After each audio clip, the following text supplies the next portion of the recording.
I apparently hit the wrong button there. Went back to the intro screen. My bad. Good morning. We got biscuits and gravy with us already from sunny, beautiful California. And, of course, most of us know, if we've been paying attention, California is not actually a blue state. It's a red state with a couple of blue cancers. So, how you doing this morning, Cameron? Man, I'm honestly, I'm exhausted. Did you know that you could lose about a pound an hour sweating? Yes, I did. And It's hot in Georgia, y'all. Somewhere around this time of year, like the temperature doesn't ever quite climb to as high as it does in places like Nevada and New Mexico, but you've got the humidity, and I'm telling you, when you feel like everything is sticky, because it is, that's just its own little thing. And I have to wear long pants and long sleeves for my job, and my company that I'm grateful to work for decided that a dark gray shirt and black pants were the ideal uniform. Hey, Trisha, good morning. So yeah, that I now have a deep understanding of how athletes cut weight 24 hours before their weigh-in. Yeah, no doubt. Well, yesterday I was out in the garage working on some stuff, and I took my shirt off, and I had my hair down before I took my shirt off. And then, I took the shirt off so I could get a little cooler maybe, and mop my forehead off with the shirt. And then my wife called my name or something. I turned around, I tried to turn my head to look, and my hair had stuck to the back of my fucking back, and I just about injured my neck on the pull around. So, this morning we're talking about zombies. And I'm gonna be frank with you guys. I looked at hey Cameron, hit your mute for me, please, buddy. This morning I looked at all the trending topics, and there's a lot going on that I want to talk about right now, but we just daren't. I'd love to talk about how Fauci needs to be nominated to replace this Simone Boyle chick for the gold medal in gymnastics, because I don't think I've seen anybody with a more effective talent for flipping and flopping.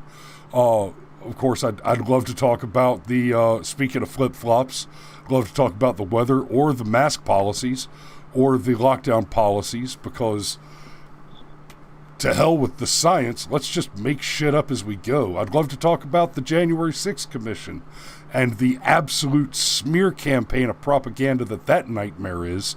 Kangaroo Court doesn't even come to the level. Who are you to point your finger? You must have been out your head. Yeah, but you know what? Sometimes I'm tired. We need to take a break. Let's talk about something fun. Dark, granted, but fun. Yeah, apocalyptic, but fun. But what else? But what isn't today, right? Yes. So, zombies. Okay, there's actually a lot there with zombies, and one of the things that has just fascinated me personally is, as a kid, I grew up like sneaking zombie movies and watching them and stuff like that, and it was like this weird fringe thing.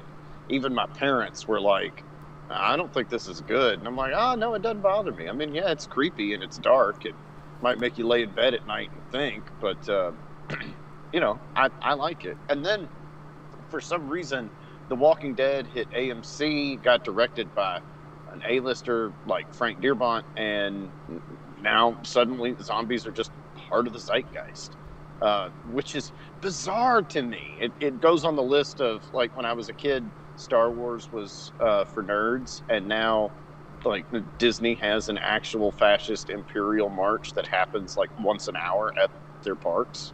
So whatever. But anyhow, one of the things that's really important to Wait. Highlands Husky says something about zombies running a grist mill. You're getting ahead of me on the survivalist tactics there, Husky. Hold your horses. We're getting there. Yeah, I was actually about to introduce that. One of the things that's really interesting is that the CDC actually has a zombie preparedness plan. Now, let's be clear. I don't think anybody at the CDC actually is worried about the zombie apocalypse. Because when you're dead, okay? And there's an interesting thing that happens right there. None of us want to die, right? But we all know we're going to one day. If we do well for ourselves, we get about 80 relatively healthy years, and we're grateful for it.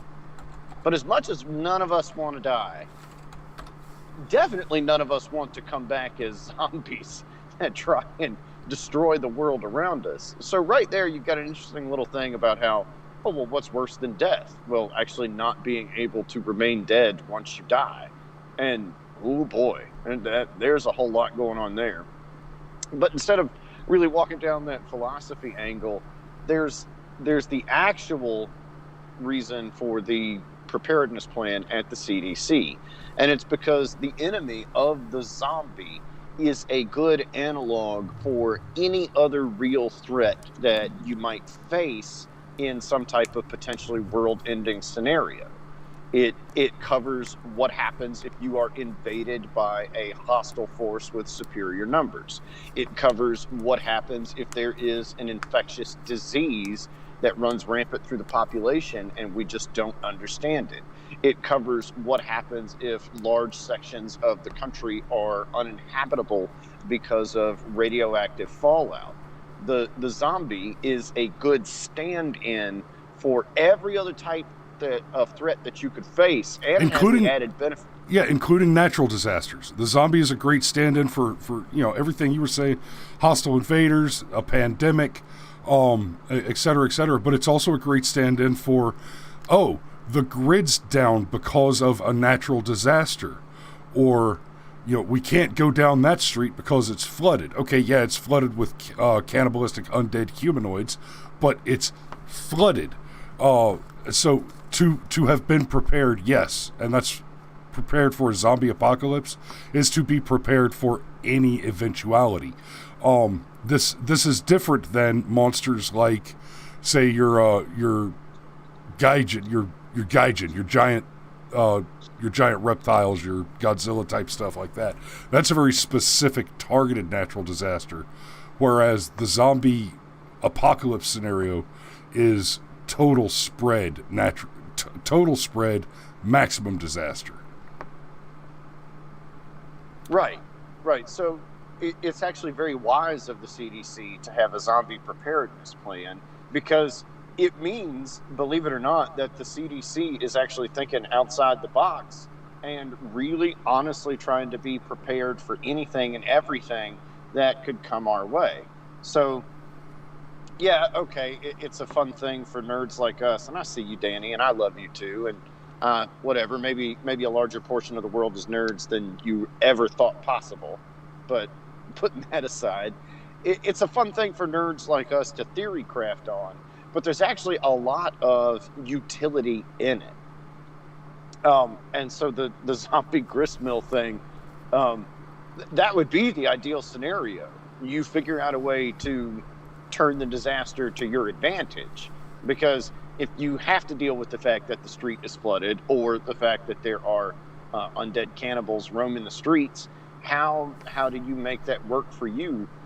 And what's really funny is in the original run of Romero zombie movies, the third one, Day of the Dead, Romero actually touched on that, the ability, they played with what would happen if we could train some of these zombies to fight for us and combat the other zombies.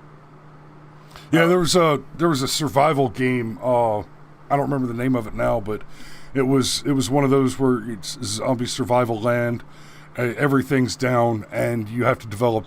You have to build your own tech and develop your weapons and build a base and all that. And one of the technologies you eventually unlock is basically you build generators with giant hamster wheels on them, and you have to lure zombies into the hamster wheel cage and close the cage, locking the zombie in. And then the zombie just walks forever, turning the hamster wheel, running your generator to power your electric fence. Biscuits and Gravy says throw Democrats at them. I thought I already covered that when I said we were going to have zombies versus zombies. Yes. Well, I don't know. I mean, if we could get our hands if we could get our hands on a situation where we actually send the sitting president to fight the zombie hordes, did they make a video game about that? I don't know. Did they make a video game about that? Yeah, it was Plants vs. Zombies. where you stick vegetables out in the yard to defend against the zombie horde. I should have seen that coming from a mile off. I know, but it was funnier that you didn't. If you'd have gotten the joke when you were supposed to get the joke wouldn't have been as jokey. Yeah, fair enough. Fair enough. So as you prepare for the eventual zombie apocalypse, which I'm going to sincerely say that is not a bad thing for you to think about in your own life, especially in these troubled times that we live in. It's not just stocking up on weapons and ammo. I mean, you have to think about things like potable water, sustainable food sources. Yep. Oh, and let me tell you, like, we take ibuprofen for granted, but if Bear and Bear, if their factory gets shut down and suddenly there's no more ibuprofen rolling off the line, the ability to take 400 milligrams of something to cut your potentially lethal fever down, suddenly that stuff's worth its weight in gold. Yep. Literally. So, yeah, I don't think I've ever seen a zombie apocalypse survival story that did not include, oh God, he didn't get hit by a zombie. He cut his leg on the running board trying to climb in a truck. And, guys, we need to find a pharmacy or the fever's going to turn him into the enemy. Yes. And so, in all sincerity, I would encourage everybody, actually prepare for the zombie apocalypse. Think about what that would mean. How would you take care of yourself? How would you take care of your family? How would you interact with your neighbors? I mean, all of these would be hugely important in that scenario. I'm going to drop the top comment for Granddad there. Sergeant Major says, if Joe had to fight zombies, he would win because he doesn't have a brain to eat. In fact, I'm going to take that gag just a step further. Joe Biden might be the ultimate zombie fighter.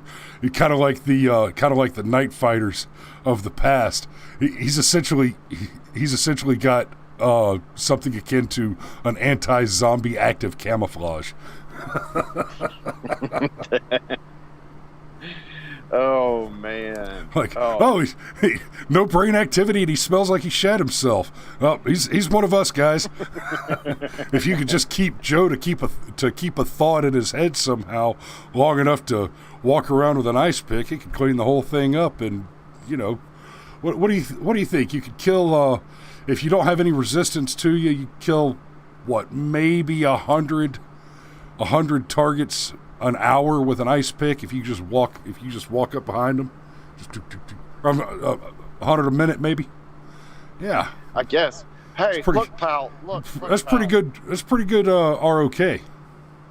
Look, pal. Look. Hey, listen. Corn Pop was a bad dude. I told him to get the vaccine, and he didn't listen. And who wiped the zombies' butts?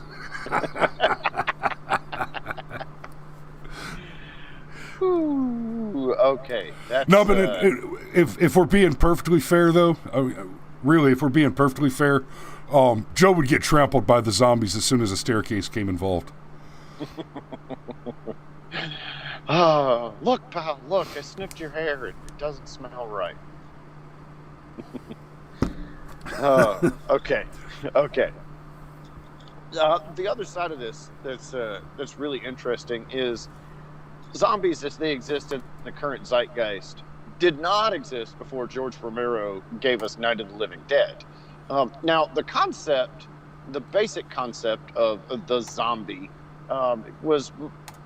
has been around for a long time. And there are even zombie movies. There's actually a zombie movie called White Zombie, of which the band White Zombie takes its name. But it's all about voodoo, and there's some mysticism to it.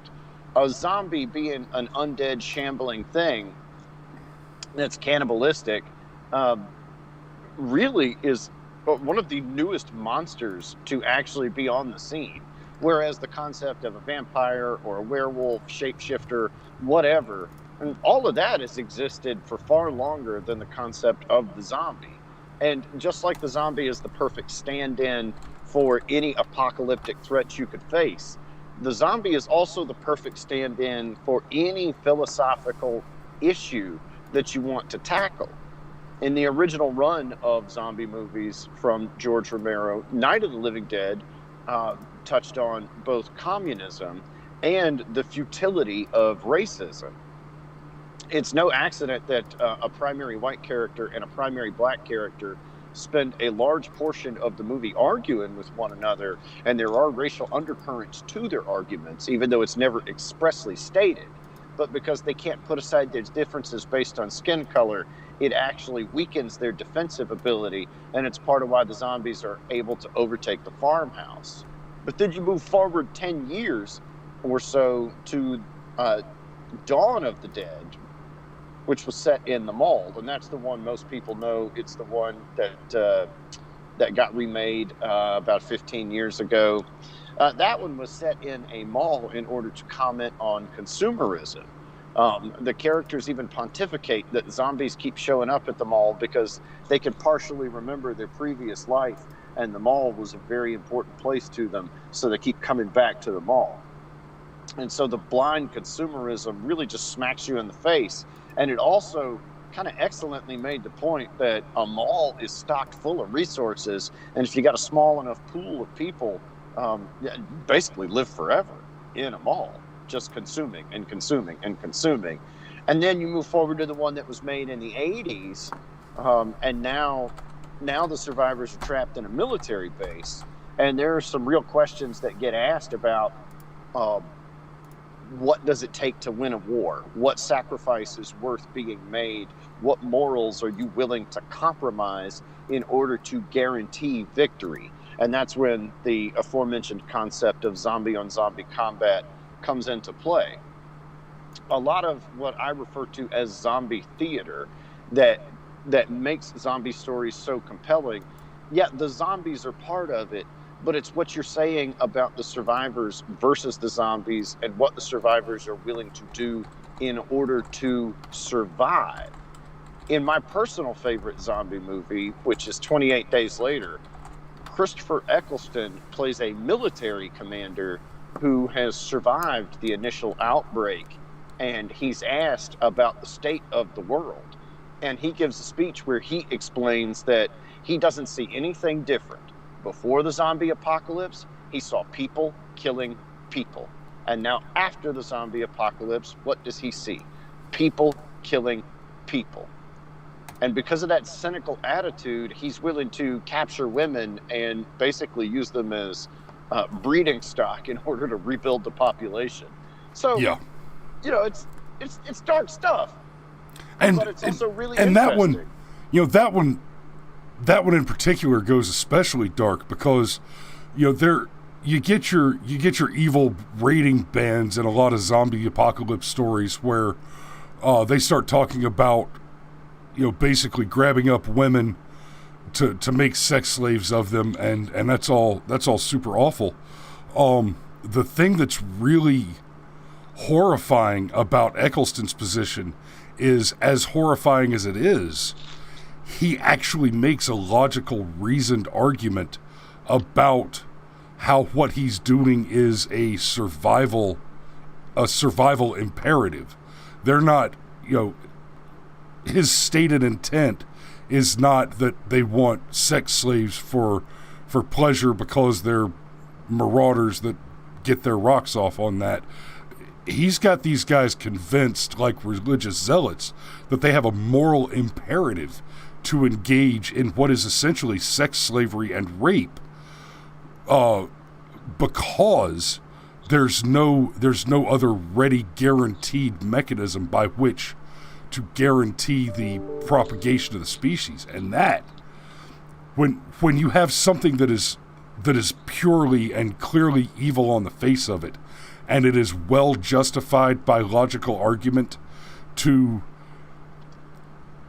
the average reasoning interlocutor, well, I mean, quite frankly, that's the base level of all Democrat policy. Yes, Democrats are zombies. I wonder how many different ways we can hammer that point home. I guess we can never fully walk away from the politics, can we, buddy? No, we can't. We really can't. And in fairness, just like you were saying, like the Romero stuff, and like The Walking Dead, for example, the series The Walking Dead, the title of the series, The Walking Dead, does not refer to the zombies. It actually refers to the human survivors.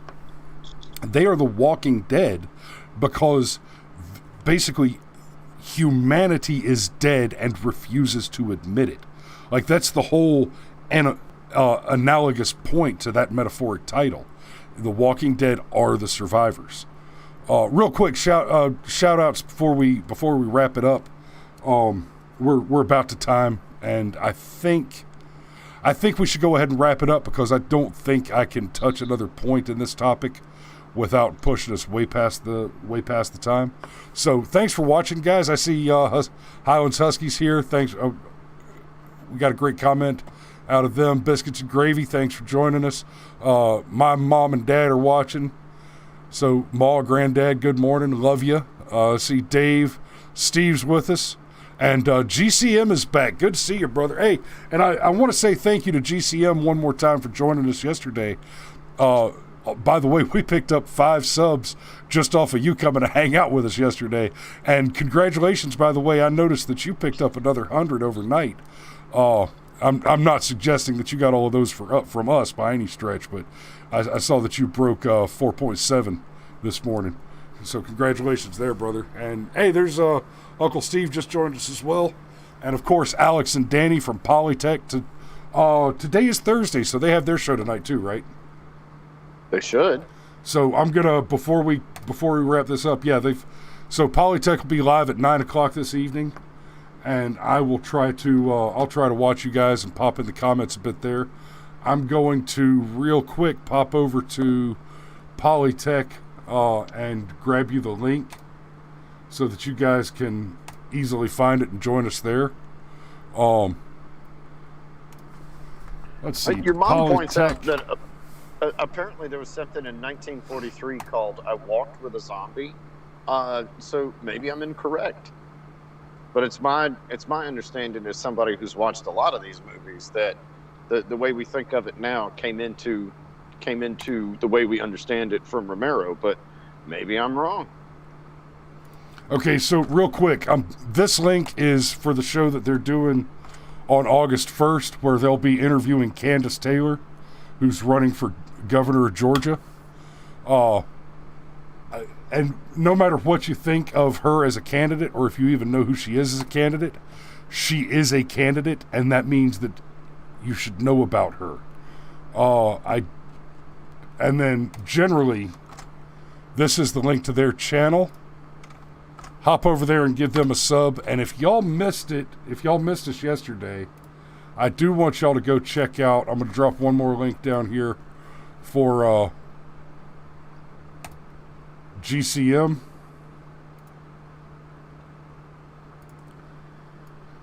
And I would like y'all to go check GCM out this morning as well. Oh God, what's happening here? Oh, I accidentally opened a thing. So, here is the link for GCM here in the chat.